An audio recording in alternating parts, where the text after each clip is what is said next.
2022, you survived a vital accident. I was parked on the side of the road. Yeah. I just had my foot on the brakes. The handbrake and everything was off. See lights flare behind my car. Check the rearview mirror. I see, oh no, it's a taxi going over a hump.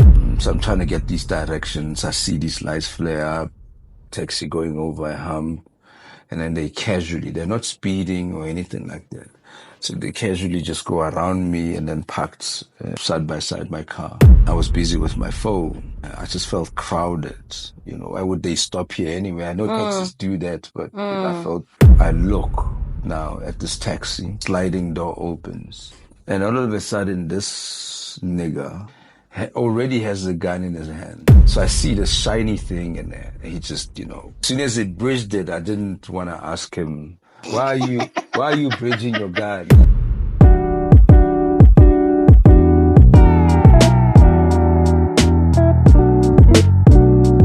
Hello, welcome to today's episode of Unfolding with Kenny B. I'm your one and only, Kenny Bangs. I'm your host every time, today and always. And guess who I have here today? I know you can't even guess it. We have here today someone of, always up there, out there, is a superstar. And we always bring it to you. Bekele Beke. We don't just give you, We have here today the greatest of all time. The Gadaffi, the best of all. And here we have today, Vuyo, Dabula. Hi, how you doing? I'm all right. How are you doing? I'm fine. It's good to have you here today. Okay. It was a pleasure to pop in. Having Vuyo on our sets, it's not a small thing. It's a big deal. Yeah, to me, it's a big deal. Yeah, good to have you here. Please, can you tell us who is Vuyo? Vuyo is this guy who just turned 49. He's very old. His best years are behind him. And you can see the gray hair. The gray hair is coming out. Can't do anything anymore. But I've been in the acting industry in South Africa for a very, very long time.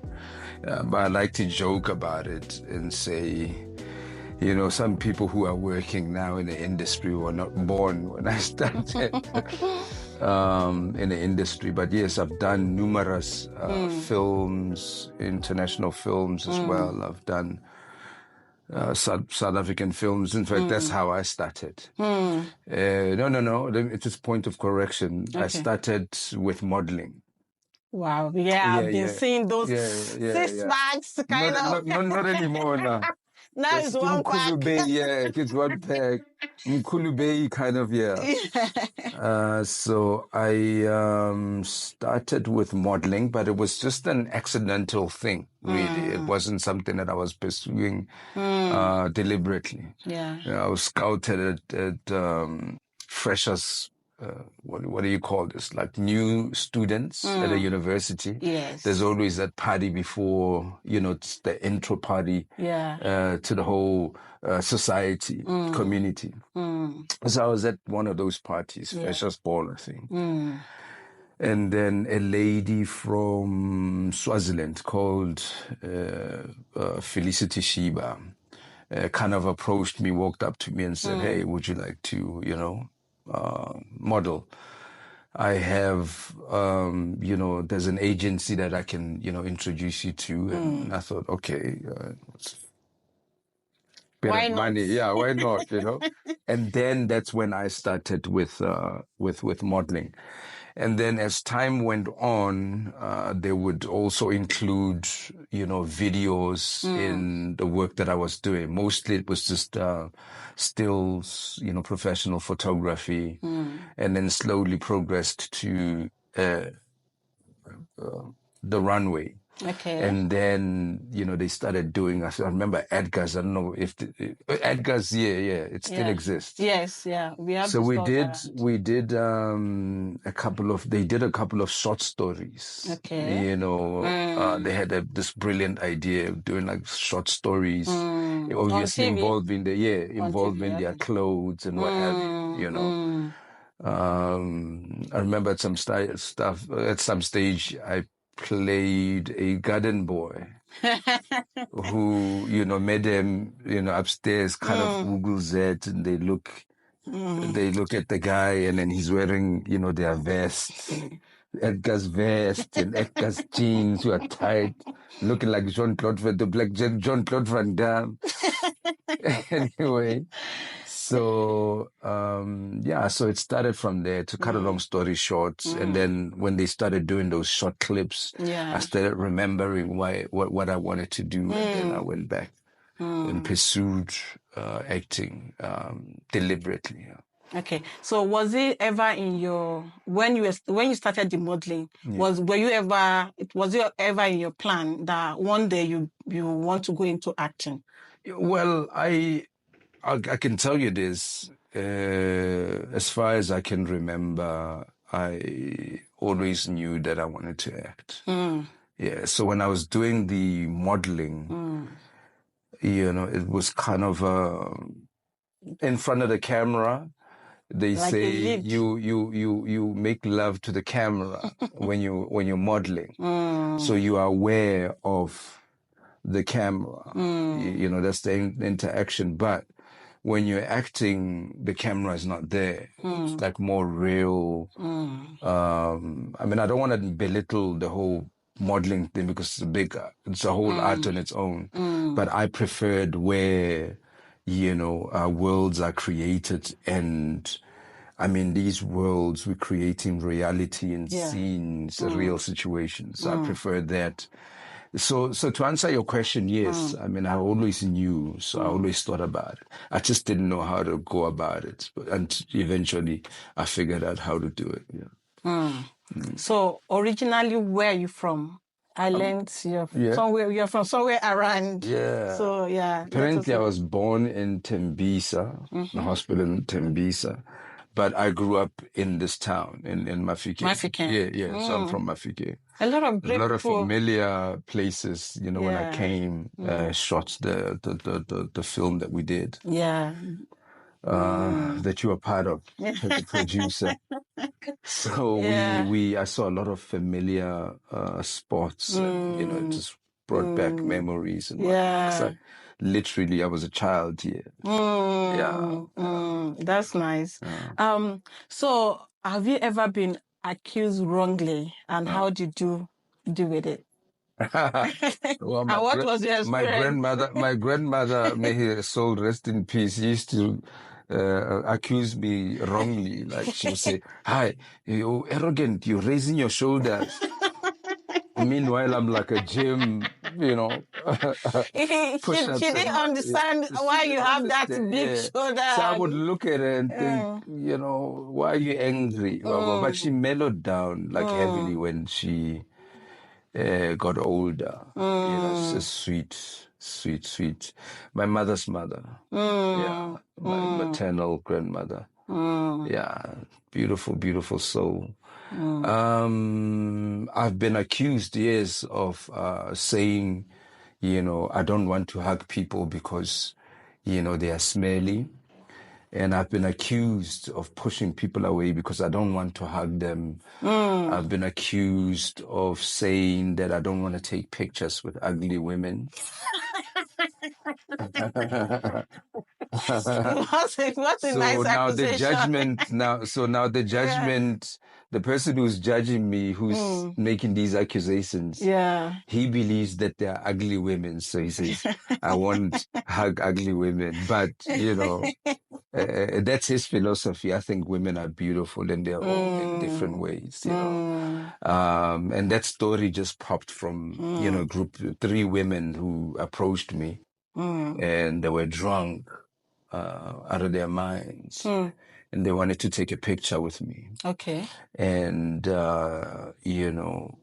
because they were drunk, they couldn't make a decision who's sitting on this side of me or whatever, That side. who's what, and they were pulling each other, pulling me as well. A grown man, like, as if he's a doll. And I'm an African man. I won't say like proud African, but I'm an African man. I've got like values. And, I said to them, hey, listen, you need to make a decision or I would leave. But I was very calm. You need to make a decision. I do want to take a picture with you. Let's take a picture. But because they were drunk, they were not coming to any decision. Yeah. And I just quietly walked away. And was it in front of camera or it was just no, this hearsay. So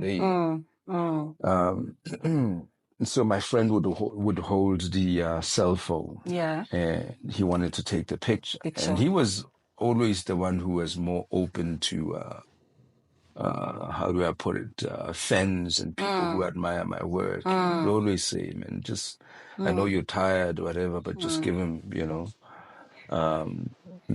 but that day he was the more impatient one.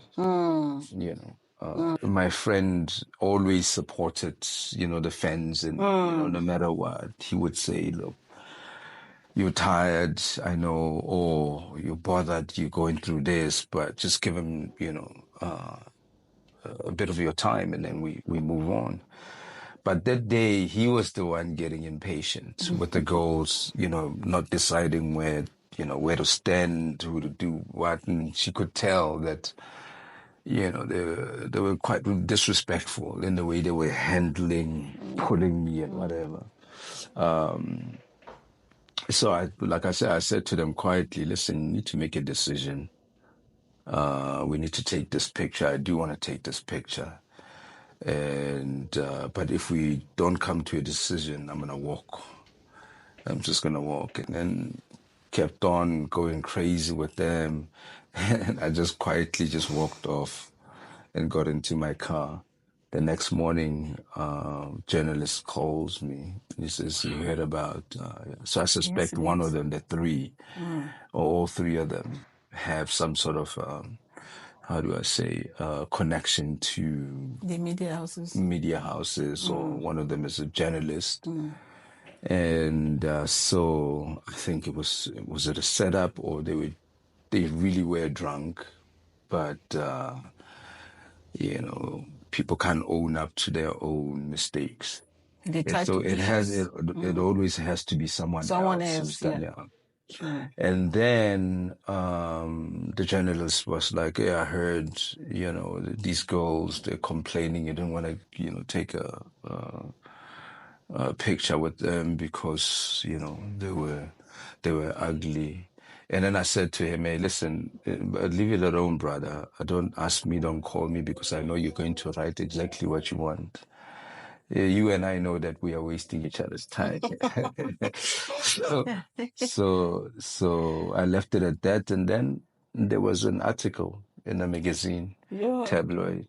People, they like to get something to write about. Yeah. And the something reason to blow their, I'm sure the headline was. Yeah, it was crazy. Yeah. It's flattery also because somebody thought that it's important because it was me.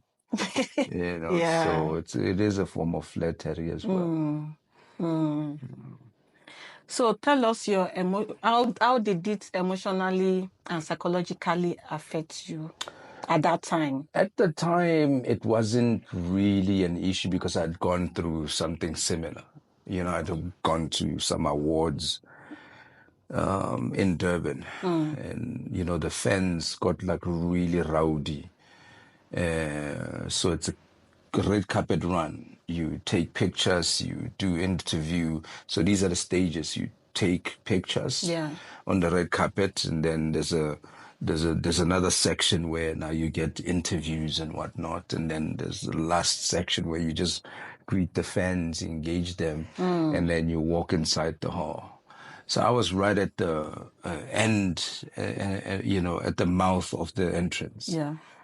And the fans were excited. Yeah.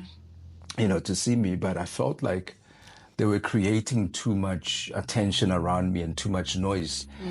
And I'm not alone on the red carpet, and there are other people. So I was like, nah. But you're a superstar. Well, at the time, yes, it was, there was that, but I needed to move inside the hall as quickly as I could. Yeah. Somebody advised me to go out, back just for a little bit. And so I went back. Actually, in fact, there were two DJs there, DJ Naves and Spectacular. And they joked about it. They were like, hey, when meaning, hey, you and your people. And then they walked in. And then, I reached out to the fans, but you see these little barricades. They can't barely do anything really. Yeah. It's just to cordon off people so that they know where they are. So the crowd got like very aggressive, and then they started, wanting to get close to me. And then now people from behind also were pushing. So which meant now people were falling off the back barricade onto the red carpet. Yeah. So I played it cool. I took my hands, extended my hands to push back the crowd. Yeah. Said, hey, little Khalewa, So were there no to the Zulu, it wasn't Durban. I couldn't leave it.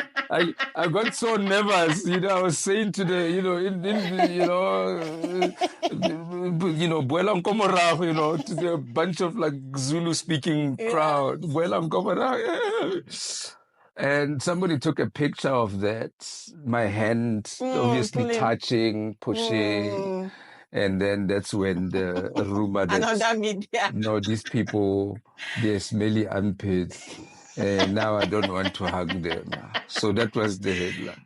But, yeah.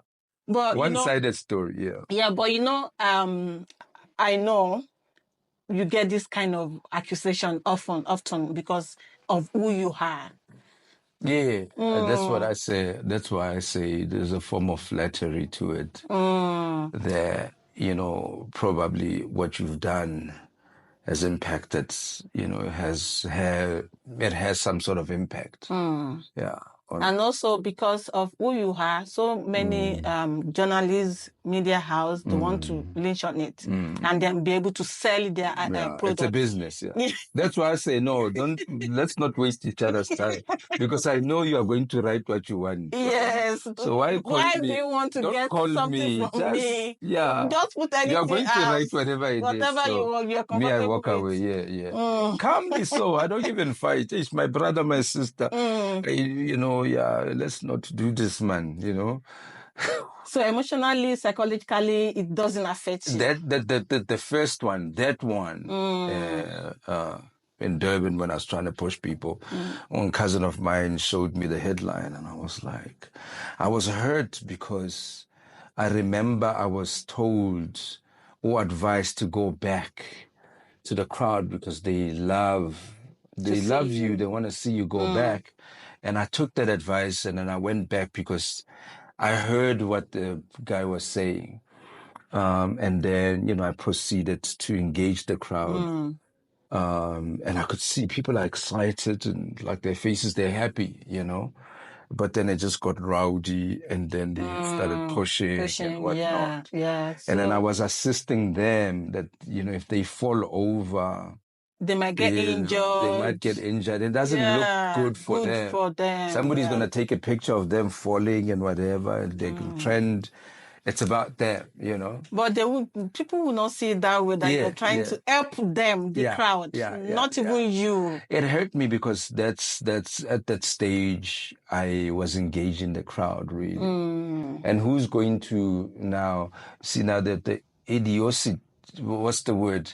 The idiot idea that if, I don't want to hug, smelly armpit people in a situation like that, it doesn't matter. It could be the most beautiful girl in the crowd. But as soon as the first thing I do, I give them a hug. They don't want to let go. And then now everybody wants to, and now I'm being pulled. So you've got to be careful, because now even with your hand, they can grab it. I've seen guys grab, female celebrities in like inappropriate ways, Yes, and I yes. have to now put her in front of me and just like put on a mean sort of energy, like looking at, Protect her. everybody, yeah. And then, Guide her in guide her through the through the crowd. crowd. Yeah. Yeah.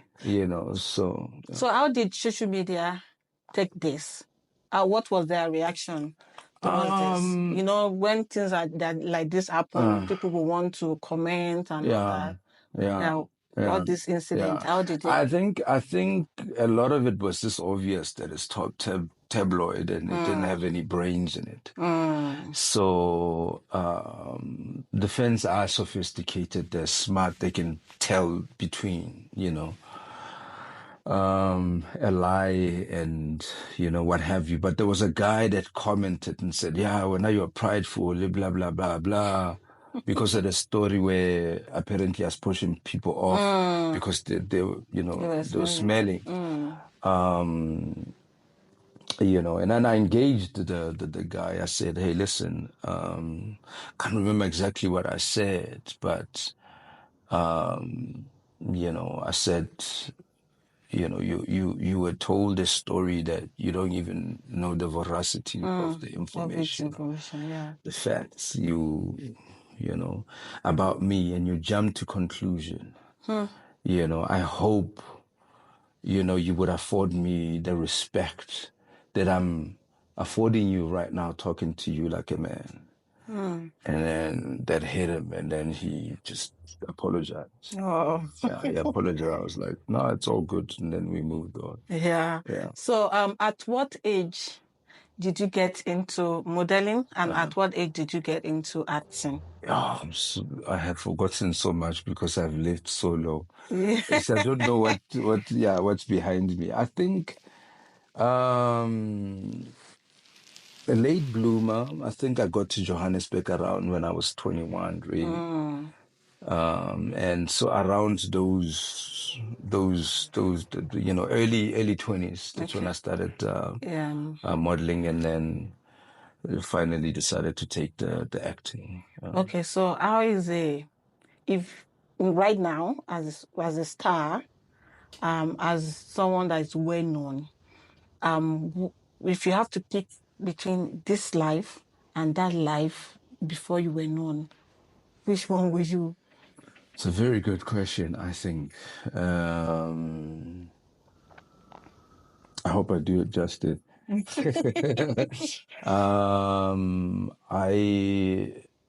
Look, personally, I'm ambivert, but mostly introverted than extrovert. Part of it. So an ambivert has two. There's a bit of a balance, but I think I lean more on the introversion side. I am an empath, feel energies, and I'm a country person. If I hit the lotto, I'm gonna buy a farm somewhere and live on it. Now and then for a project, then come out for a project, go and work. Yeah. Nature, and I like being alone, but you don't get afforded that, where I am. It's like a gift and a curse. You've got this talent and a thing, but it's pulling you away from, it's pushing you into situations that are not conducive for you as a soul. And that soul, I'm very quiet and like to kind of, keep my peace. Yourself, yeah. And then the extrovert does come out, and I engage the crowds and whatever. I push him when the time comes, when the time presents itself. Because people do get like, it amazes me. I don't expect it, and but it amazes me when people see me and they get excited and what have you. Yeah. Okay, so which life will you want to pick? To answer your question. Yes. I would rather be unknown and be the farmer. But then now that will be taking away from a very big part of me as an artist. So I still need to be an artist, an actor, tell stories. That the film that we did, recently, Yeah. Shadows of the Shadows of the Coral, Quran. Yeah. strange, very strange character. Very beautiful twist at the end. Even the way it's shot, with the locations, they're quite dynamic. Not everything is indoors. Not everything is, inside buildings. Yeah. But the character, the storytelling for me, and those are the things that I live for, that I want. Those are the characters that I want. So, yeah, no, I do hope that it gets picked up and, like a whole series is, built around that story. I That think it's going to story. be quite Yeah. a shocker. Very. Yeah. It will keep people just, wanting to know who's who, and where are we going. Yes. So I think, yes, I do like the country lifestyle, but Yeah. there's a very big part of me that just loves storytelling. So you like that a little bit of Yeah, me time, yeah. and also I love the role of acting. I love my job, Yes, but yes. I don't And want to. a lot of actors really are not exhibitionists. They're not like extroverted, like, oh my, they uh, actually, a lot of them are like that. Bravo. So the system that would work then would be you make enough money in a project Yeah. so that you can, make certain decisions where you can protect your space. But we don't necessarily get to make a lot lot of money as superstars, as you say, in America. in SA. So I say, And I think it's the same in America, but it's different for just the nucleus of people, where they're like really rich. I think a lot of actors in America are not really well off. Don Esposito, something like that. He's done Bad Break. He's a black guy. I think he wears glasses a lot. Before he got Bad Breaking Bad. Before he got that. oh yeah, Before Breaking he Bad. got Giancarlo Esposito something. He filed for bankruptcy. Apparently, he was in a bad state. But he is a legend. I remember him from so many movies. Amazing actor. So I think it depends even just because I want to go to America and then I end up in America, it'll end up being the same thing. Yeah. Okay, so in 2022, you survived a vital accident. Yeah. 2022, yeah. December 2022. Yeah. So we made our Six, research. Six, Yeah. So, do you like sharing what happened? It's the country that we all live in. So it's not just a special thing that happened. So maybe, people will pick something up from it and learn something from that, sort of, experience. Do you want me to tell you what happened? Yes. Yeah. Okay. So I was parked on the side of the road. Yeah. My car was already on and it was idling. It's an automatic, so it was ready to drive. I just had my foot on the brakes. The handbrake and everything was off. Yeah. So all I needed to do is just change DJ. pedals. Not even the gear, just pedals. So I was busy, sending an SMS to someone. But in that area, there was there was load shedding. And load shedding fucks with the connection a lot of the times, And so I can't get through to this guy, and I see lights flare behind my car.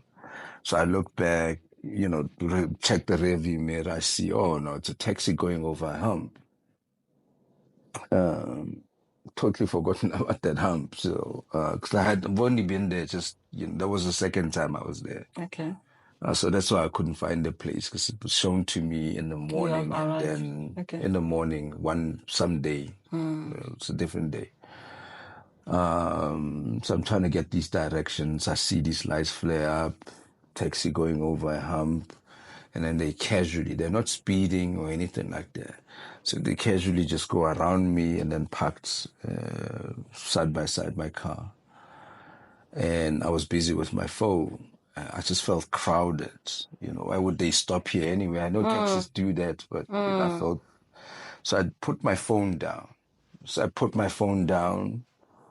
I look now at this taxi, and then sliding door opens. I'm thinking it's just a passenger coming trying out. to come down. Yeah. And all of a sudden, this nigga already has a gun in his hand, right? So I see this shiny thing in there. He just, bridged it. In other words, you cock it, but you bridge it. Yeah. So he bridged it. And as soon as he bridged it, I didn't want to ask him, what's happening? Why are you bridging your gun, nigga? So I just grabbed onto my steering wheel and then hit the accelerator. Yeah. But at the same time, holding onto the steering wheel like this, and then I kind of slipped. Like in boxing, you slip punches. Yeah. So I kind of slipped into the steering wheel like that while hitting the accelerator. And so he opened fire. And the car was just sped off. But then, like it's a taxi, they're not going to catch up. Was it not looking like a movie to you? Like, no, this is... I'll tell you, when I got hit, I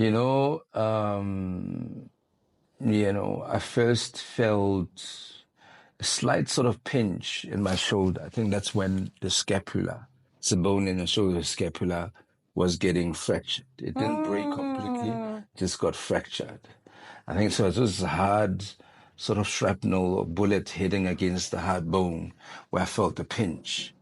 But the rest, no, I didn't feel anything. So it was, you already zoomed off, so the it came from behind. Yeah.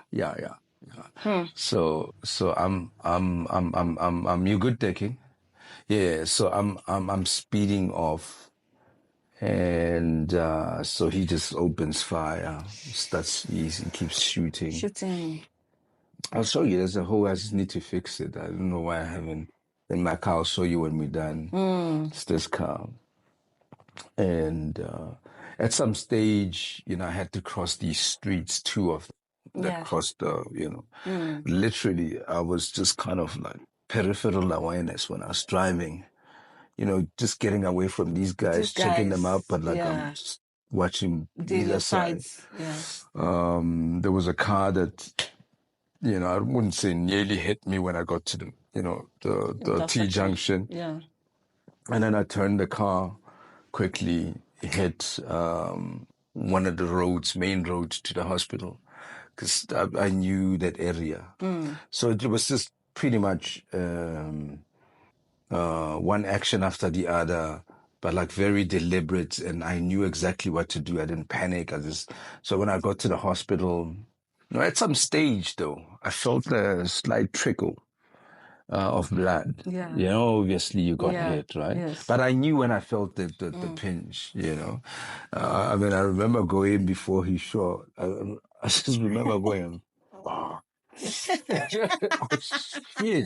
Well, like, what the fuck? This is actually happening. I got it, And then when I felt the pin, the thing, I'm like, whoa, this is really happening. I got shot. But I'm surviving, because I'm driving and I'm thinking. And so the small trickle of blood kind of made me worried. And I think my heart started beating irregularly, right? Started beating like as if, it's going to stop or whatever, but like really rapid. And I remember thinking, no, like, fuck you. You're not dizzy. You're not losing consciousness. Get it together, Make it. So you are okay. And it's a small trickle, but you can still see, you've got your faculties, you're thinking you can see. So, and immediately after thinking that the irregular heartbeat stopped and it was normal. And I was like, because this the body fine. reacting I'm still to alive. shock. Yeah. Yeah. Got myself to the hospital, packed where, in the ambulance bay. I remember thinking, but what if somebody worse comes here? And then they need to pack them here with an ambulance. So I pulled out with my gunshot wounds, and then went and packed elsewhere. As well. Where I wouldn't you still have that. Yeah, I'm still myself. I'm still a good dude. Took my cell phone, keys, and everything from the car, valuables, put them in my your pocket. I had cargos, but these were baggy ones. So I went to sorry, ma. Casualty. Yeah. But like it's right there in the emergency. entrance. Yeah. So there are a group of people in between me and the nurse attending to them. So I coolly say, sorry, nurse, I got shot. I just got shot. But like not in a panic. I just, I just said, I just got shot. And there was a white guy within the crowd, and he jumped. He says, Jesus, we just got shot. Like, why are you so calm? I said, well, I'm not dead. I'm still walking. So. Either way, when you are still living. If you are dead or if you're not dead, then, just deal with the thing. And then they marked 3 holes and threw 3 foreign objects in my shoulder. Your body. Yeah, in my shoulder here. Yes. And so I think that was the end of it. I got treated, went to Baragwanas. I got treated there, and they didn't take the shrapnel out, the bullet and the other pieces. They just cut a deep gash here to clean. I'm sure I was looking like a chicken with a big, opening. I don't want to laugh. You know, one of the like chicken leg, chicken wings. And then they went into their socket and then they cleaned it. Yeah. Wow, that's so serious. Yeah. I'm sure you're like, no, this happened in a movie, and now it's happening to you, like in life. Yeah. And in movies, when we get shot, in movies when we get shot, there's always like that. You've got to make a sound like, I got shot. I got shot. Like, you know what I mean? Yeah. But like in real life, you feel nothing. You feel nothing? Oh, you feel nothing. Some people have reported being shot in a confusing, sort of situation. They get it's a stray bullet. They get hit with a stray bullet. And he's just walking, and then suddenly, hey man, what's wrong with I'm losing strength in then they realize later that I got shot. I'm sure since then you don't panic. You don't when you're in a strange area or when some people are walking towards you or you're seeing strange faces, you don't get like, who are these people? Are they here again? No, I do. I do. I have, a situational awareness. Yeah. You have to be conscious of the environment. Yeah. Like, don't, when you're going into your complex, don't, go in only if, obviously complexes are different and security situations are different.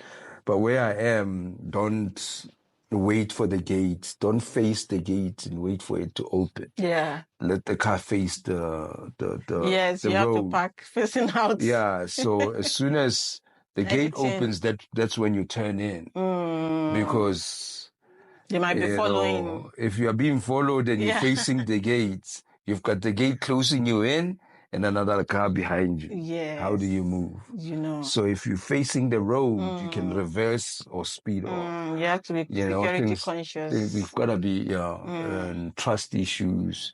The trauma that comes with nearly dying and somebody not fearing and just being reckless with your life. It'll make you a bit perturbed and like nervous a lot,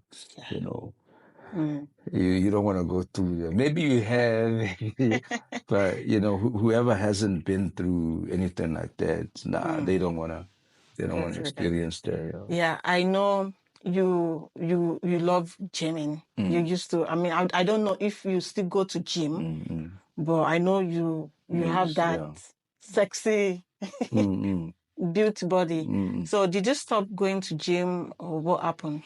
That's a good question. I was affected in a very big way because, we were just off the COVID period, and that's when I got shot, and I wasn't working anymore. So when I got shot, it was just the issue of who would want to do that and coming to terms with your mortality. And then, the ability to make a living after the shooting was affected deeply. So I got into, my pockets, kind of emptied quickly. And then I was stuck in weird situations that I'm dealing with right now financially, having to pay all these people that I've been owing, for a very long time. So I think, you get into it. We all have like what do you call this? Sometimes when we go through difficult times, we find ways to numb the intensity of, the situation. So, I got into a lot of, I would drink, quite a bit. And I would, try and get myself to deal with not having the strength and power anymore to dominate and work and to do well, all of this is taken away from me, but just after the COVID, situation. And then eventually when I got the ability to kind of go back to the gym physically, and also nothing's for free in this world. You've got to pay for the gym and whatnot. When I finally got into that situation, I had already been into like a whole long process of numbing the situation where, alcohol and whatnot, and that has made it a lot more difficult than. And I always had empathy and compassion for people who can't push themselves to get to the gym and take it seriously and punish themselves and, commit. I've always had compassion, but I really now got to figure out personally, practically, how difficult it can be to motivate yourself to get back to the gym and what have you. But I have a fight coming up soon.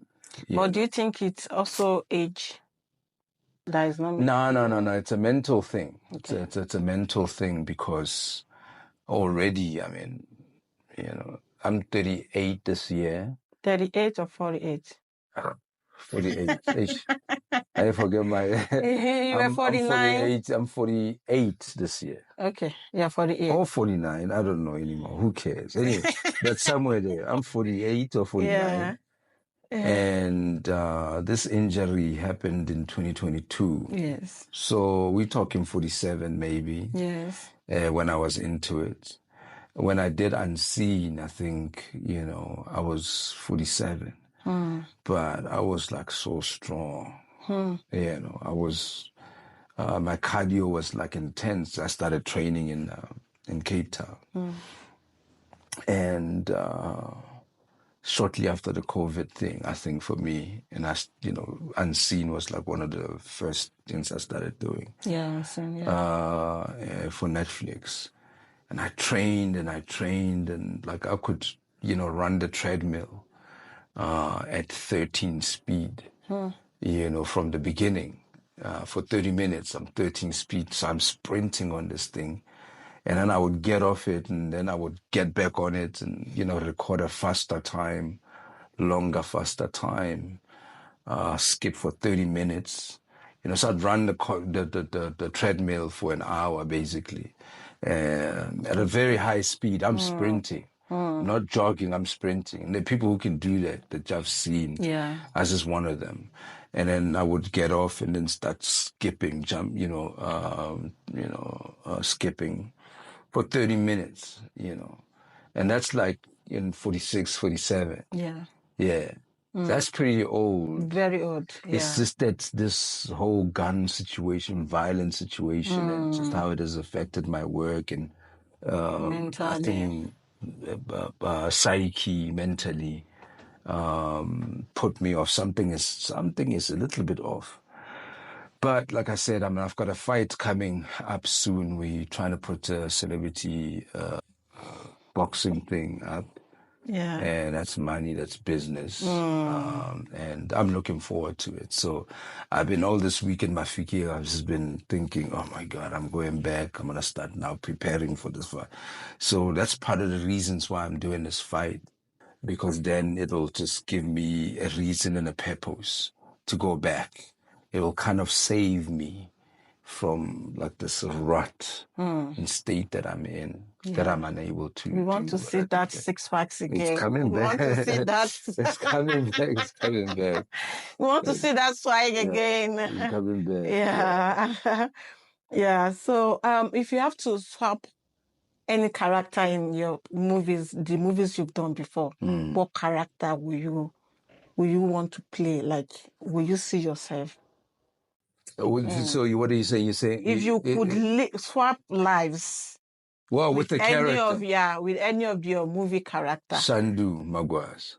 Oh. Queen Son. The general, the rebel. Yeah.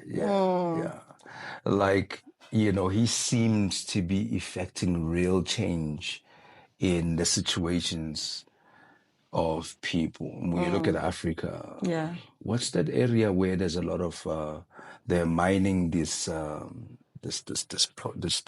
mineral that supposedly builds like all the cell phones, part of the cell phones and whatever that's happening. Isn't that in Congo? Congo, yes. You know, there's actually a scene where Shandu shows up with his rebels and stops these French internationals and takes over their operation. Yeah. And then Shandu stands on top of a cliff and tells the slaves who they are. I've seen the movie. Yeah. So for me, Shandu plays a hero and a purpose for the things that are important to me. Yeah. So Shandu, if I were, like a rebel, like what's his name, man? From Cuba. He was assassinated. Che Guevara. Yeah. Like yeah. Or the new guy, Torre. What's his name? Torre, that government that's taken like power from like a gold company, and they've given back the minerals to the people. He's one of the youngest presidents. He's always it's not from Kenya. Yeah, no, not Kenya. Not Kenya. It's a French-speaking as well. But he's always wearing army fatigues. Yeah. I noticed you like. So those are. You like war, because one of our scenes. Yeah. One of the scenes in the film. Shadows of Deporon. There was this place you were holding guns and you were going down the house, and people were like, "Yo, you like this kind of." And I had that whole tactical movement. I was enjoying. Yeah, you like that kind of action. So that's a good movie. question. I mean, that was one of my favorites. This is going to go down as one of my favorites questions. Yeah, Shandu. If I had to, swipe lives, I would be that brave African rebel who's causing problems for the multinational. And you have the look. For the multinational. And you have the look. Yeah. Yeah. Thank you. I guess. He said thank you. I guess, yeah. Yeah, so that's why you're Gadaffi. That's why Gadaffi. Yeah. Gadaffi from Libya. Who? Muammar Gadaffi. Yeah. Muammar Gadaffi. Yeah. So they have how I understood Gadaffi and why Gadaffi was named Gadaffi is that Gadaffi was a goat herder. Muammar Gadaffi was a goat herder. He didn't grow up in privilege. So he literally built himself from the streets and being this goat herder and became who he was. So can you imagine this goat herder? From generations. You're talking about... No, I'm talking about the real one. Oh, okay, the president the former president, Yeah, he didn't have any privilege. He was a goat herder and he started from the streets. And so he built himself to becoming this African statesman with the power to really put a hurting on Western economy.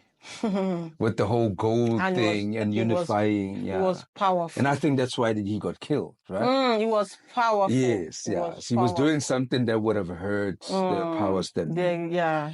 And so Gadaffi as well starts from the streets, from generations. Yes. Legacy starts from the streets, no privilege. And then he builds himself up from the streets and becomes Gadaffi. Yeah. So that's why he knows that story. Yeah. And that's why he prefers to be called Gadaffi. Because he identifies with Muammar Gadaffi. And that name, people actually don't know you as Vuyo. Yeah. But when you mention Gadaffi, people they get excited with that name, like Gadaffi. Because I remember when we were going to my salon, then I was like, no, Vuyo is coming, Vuyo Dabula is coming to cut his hair. They were like, okay, then I need my manager to understand that it's Gadaffi coming. Then he had to jump. And I felt the energy as well when I walked in. There was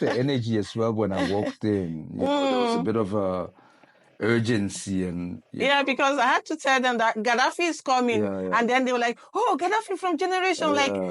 People know you more with that name, with character name than your actual name. So, like, how is it when you walk into a place and people are like, how do you feel? Look, I mean, it's not really in the beginning when you started when I started with the soapy, not acting, because I started with other things. So I did movies and whatever. Yes. And those are like the minor leagues, Yeah.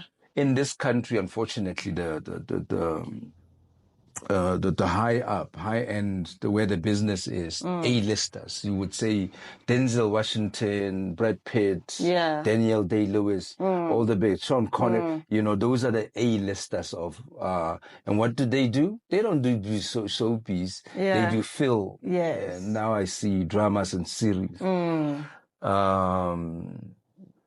With us, it's a little bit different. We're like the A-listers are like your Ridge and your who's that the biggest hoe in the history of soapies, White Lady, Days of Our Lives. This is the biggest, like everybody, this is the biggest hoe. Yeah. He's gone through, all the men in the soapy. Yeah. What's her name? But I'm sure somebody's going to comment and say, oh no, she fell in love with Ridge and Ridge's father and everybody else. So here, the A-listers are the soapy people. So when I started in a soapy, I really kind of was now starting in the industry, Yes. technically, but I had done so many things. Yeah. Yabo. So when I did Generations, I found that it's just like A-lister. It's an animal on its own. It's like a monster, you know. Everybody, you know, they sit there with you from 8:30 until, or 8:30 until 9, At every night. day. Yeah. And they see you, so everybody gets to know you. And if it's a character that resonates and a character that kind of captures their imagination, then you're fucked. Because, you know, and that's all they remember, that name, you know. So coming up, it would excite me because, oh, I'm getting this attention. Yeah. But then now you grow older and you're like, oh, man, it's acting. It's just me at the office. It's like, it's nothing special. Do your best. And, you know, when you're done, go away. It's not about being, you know, recognized and being admired and whatever. So now I'm a little bit chilled and mellow about it.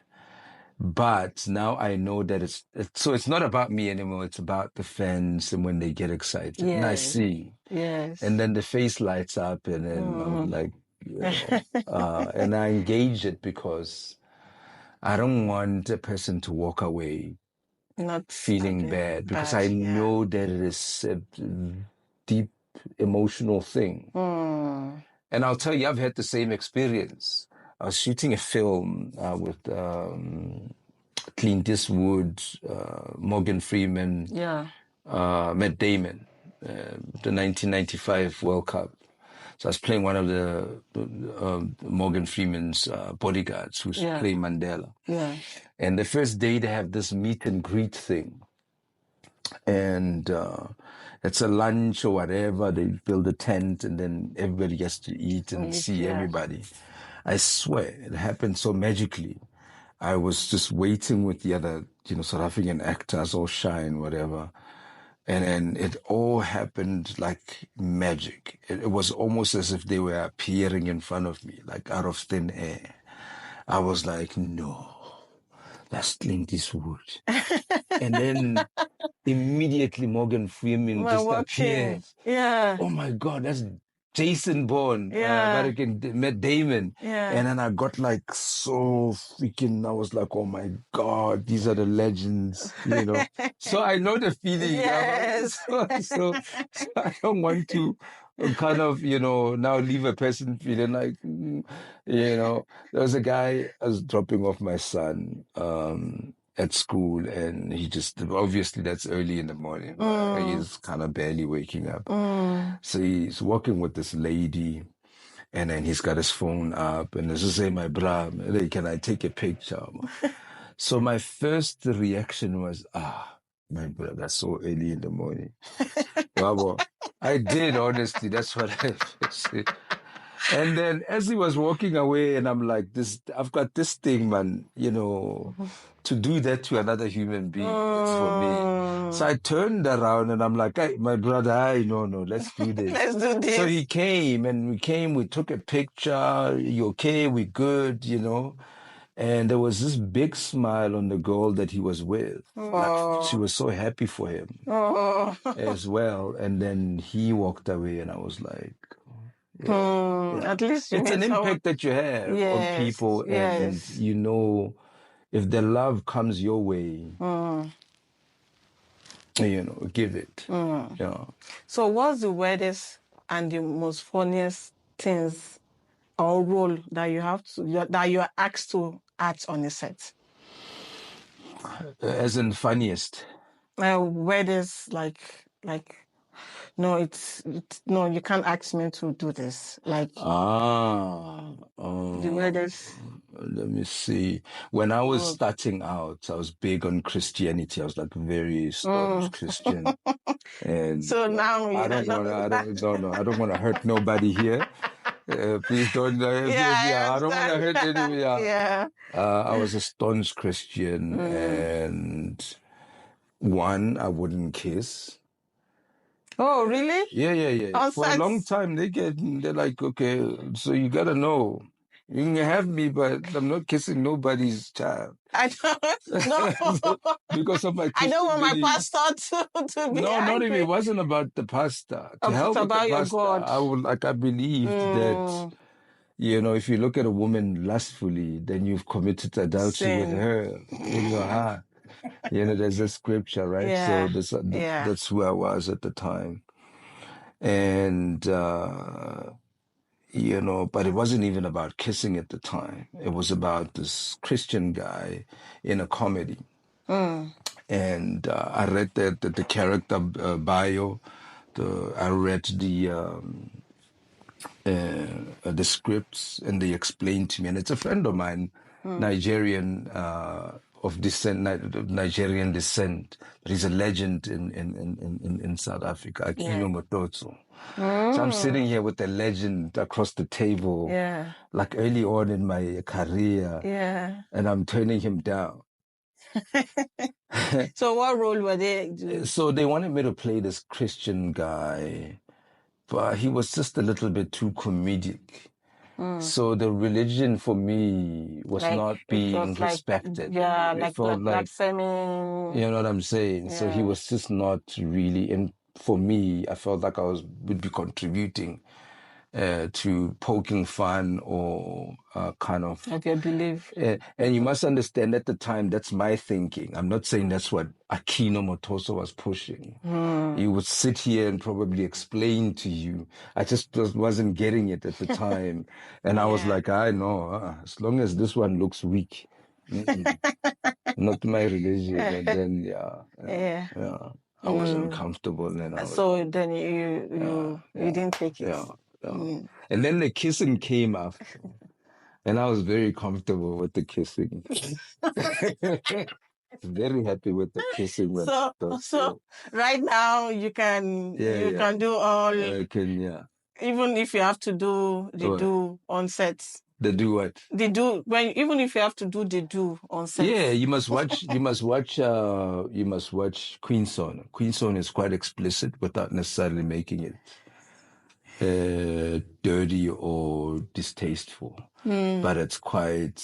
It's like, it's quite, and it was nice, doing a scene with an extremely beautiful girl who everybody admire. Yeah. Do you have any? We know you're a very busy person. You're back to acting. Yes. Yeah. So what are your upcoming projects, the ones you're working on? Any plans going back to Generation? There's Pound for Pound by this producer. He's been doing quite a lot. He was an actor. Gadaffi Dupi. Yeah. Very chill guy, but very good, focused. So we they called me in to play detective there. Yeah, the best role. The first time I played detective. Yeah. And then the funny thing is, when your people called me, they wanted me to do the detective for Shadows of the Portal. Yeah. And but this one is just an unusual, very interesting, twisty ride. You mean Shadows of the Shadows of the Portal. Yeah. So you guys look out for Shadows of the Portal. Look out for Shadows of the Portal. It's our movie. Yeah. And what else? I know I'm forgetting something that that's been in the works. Only because I'm so old and I can't remember what I did last and what I didn't do. But yes, I'm seeing a lot of I am seeing a lot of people now sending self-tapes because I'm looking forward to I'm inspired again to go into it and have fun with it. The Butcher's Soul. I'm nominated in National Film and Awards. Yeah, I think I saw that on Godfrey. He Yeah. posted it Is this it as morning. well? Yeah, Wow. he was like, no, So I'm vote for him. nominated as Best Supporting Actor. Actor, yeah. And I had fun on that film as well. Liburography is another team that look out for them. It's a very chilled spirit on set and all in all, but they're adventurous. They're excited about shooting films. And doing things that are different, doing things, thinking out of the box so I enjoyed that. It was great. Look out for it. I think it's still on Showmax. Yeah. Yeah. Nice, nice, nice, nice. It was really nice having you here. Appreciate it. I really enjoy the whole. It's like we're having a conversation, Yes. and I was able to learn a lot of things from you. But before you go, which movie was your best? One you've acted, like that you've acted in the past. Which movie will you be like, no, this one? Yeah. I wouldn't say, best film. I wouldn't say best film. I think I've got a lot of great moments in different movies. Different experiences. Yeah. I've got, there's one called Five Fingers for Marseille. It's a Western, first Western in Africa. Yeah. Got nominated for like freaking 8 or 9 awards. Wow. And On I it. think we took 7. Wow. I think it may be for the same National Film and Dramatic Awards. And, to play a cowboy with, guns and everything. But this is a real 3-dimensional, just complicated character as well. I think the experience of the area, it was so cold. I didn't have any breaks. I was constantly on set, and I was the first person, the last person. It was extremely cold. The pressure was on. We shot on mountains.